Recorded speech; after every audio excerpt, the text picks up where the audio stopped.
السلام عليكم ورحمة الله تعالى وبركاته. في هذا الفيديو جديد إن شاء الله. هذا الفيديو درته تحت الطلب بالعديد من الناس اللي طلبوه لي، لأن شاهدنا في الآونة الأخيرة بأن الناس ما بقاش كيجيهم الدعم، ولكن هناك أسباب. إن شاء الله في هذا الفيديو غادي نطرقوا لجميع الأسباب اللي خلاتهم يتوقفوا عن الدعم المباشر. في هذا النهار كنصادفوا عيد الفطر، كنبغي نقول لكم عيد مبارك سعيد وكل عام وأنتم بخير. وما نساوش الدعاء لإخواننا في فلسطين، نقول لهم اللهم تقبل شهداءنا يا رب العالمين. ومن بعد هذا الدعاء ان شاء الله غادي نطرقوا الموضوع ديالنا اللي كما كتشوفوا في في العنوان، بان ان شاء الله غادي نطرقوا جل المشاكل اللي خلات الناس ما تستافدش من الدعم المباشر. على بركة الله. ان شاء الله غادي نقول لكم اول سبب. السبب الاول راجع بانه الناس اللي كانوا مع الاسره ديالهم باش يكون عندهم المؤشر هابط. من بعد مني جاهم الدفعه الاولى جاتهم 500 درهم. هذيك 500 درهم جات الفرد الواحد لانه هو رب الاسره، جاتو 500 درهم يعني 10000 ريال بالدارجه المغربيه.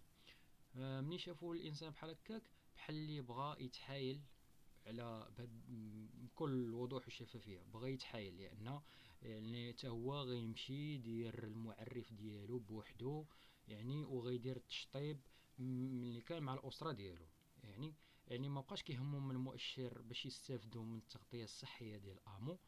هنا ولا شويه تحايل، يعني انا بلا غادي نهضر معكم بدون لغه خشب. واخا السبب الرئيسي هو انه الانسان من يتفرق عن الاسره ديالو، من دار من بعد دار التشطيب، شنو وقع؟ مشى دار المعرف ديالو، دار المسائل ديالو القانونيه، كلشي هو هذاك. من بعد شنو وقع؟ انه عنده نفس العنوان، فهمتي؟ نفس العنوان للشخص المستفيد. هذا اول خطا كيدار. من بعد الدراسات، الجهات المعنيه راه ضروري كيكون واحد الغربله. شنو وقع لهم؟ يعني ملي كيشوفوا جوج عناوين في دار وحده، شنو كيديروا لهم؟ تيوقفوا عليهم الدعم المباشر. هنا يعني حتى هذيك الانسان اللي كان غيستافد وفعلا محتاج لهذاك الدعم تيوقفوا عليه. هنا شنو غيدير؟ من بعد اخوتي شوف، انا بغيتكم هذا الفيديو تبارطاجيوه لانه معلومات فيه قيمه. واللي صادف هاد المشاكل هذا، انا تعطلت على هذا الفيديو هذا.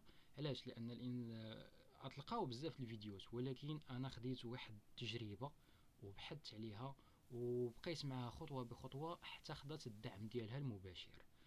اول خطوه احبتي شنو هي؟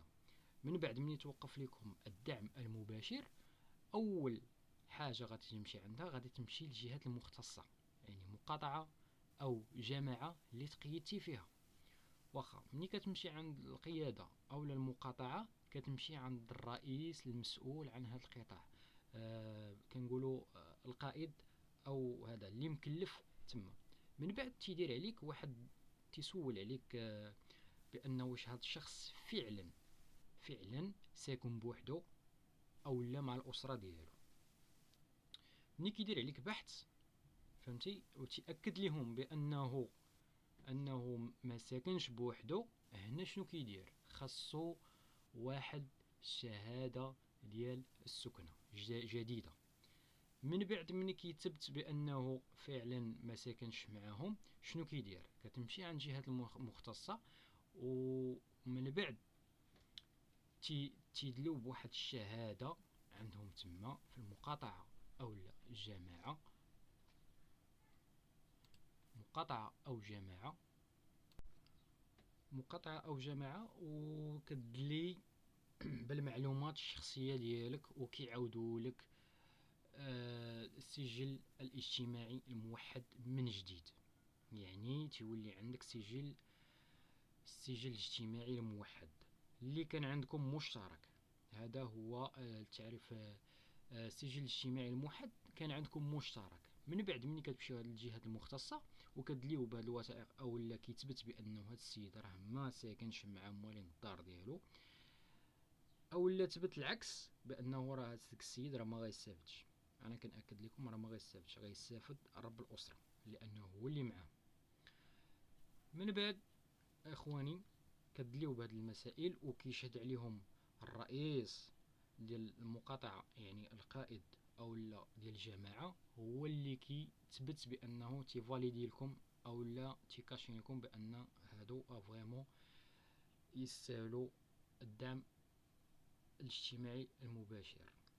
من بعد هادشي كامل كتوليو تعاودوا الوريقات ديالكم من جديد، بلا كارت ناسيونال، بطاقة التعريف الوطنية، غيديروا لكم معرف سجل اجتماعي موحد جديد، او الا كان السيد فعلا انعزل عن السكن ديالو خاصو يجيب شهادة السكنة كما قلنا في اول الفيديو.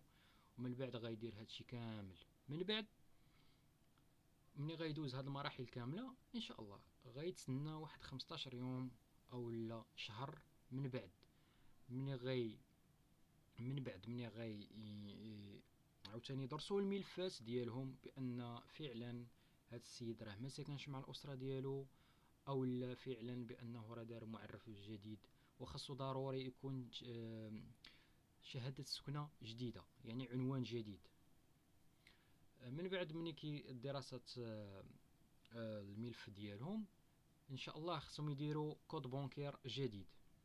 الكود بونكير الاول هذاك اللي كانوا كيتخلصوا فيه كاش بلوس او لا ضمان كاش او لا المهم كل واحد وشنو داير، هذا خاصهم يشونجيوه لانهم خاصهم يبدلوه لانهم تبدل لهم كل شيء، يعني تبدل لهم الجميع المعلومات اللي كانوا دلاو بها المره الاولى، يعني راه تبدلات تماما. وانا كنضمن لكم فعلا بانهم غادي توصلوا ان شاء الله بالدعم المباشر ديالكم الى تبعتوا هاد المراحل اللي قلت لكم انا دابا، لانها انا شخصيا تبعت واحد الملف وفعلا توصل السيدة ولا السيدة توصلوا بالدعم ديالهم المباشر، ولكن بهذه المراحل الاخواني، بهذه المراحل. وكنبغي نقول لكم في اخر الفيديو الاخواني ما تبخلوش علينا بالبارطاج الى عجبكم هذا الفيديو. مي غنقول لكم بان الانسان شوف يمشي مستقيم ما يتحايلش على القانون وما يتحايلش على هذا، لانهم كاينين ناس فعلا كيستاهلوا الدعم ومساكن ما توصلهمش بالدعم. انا كنهضر معكم بدون لغة خشب. واستودعكم الله الى حلقة قادمة ان شاء الله في فيديو جديد، واستودعكم الله والتي لا تودع ودائعه، والسلام عليكم ورحمة الله تعالى وبركاته. ما تنسوش تبارطاجيو هذا الفيديو للاحبة ديالكم والاخوان ديالكم اللي وقعوا في هذه المشاكل، والسلام عليكم ورحمة الله تعالى وبركاته.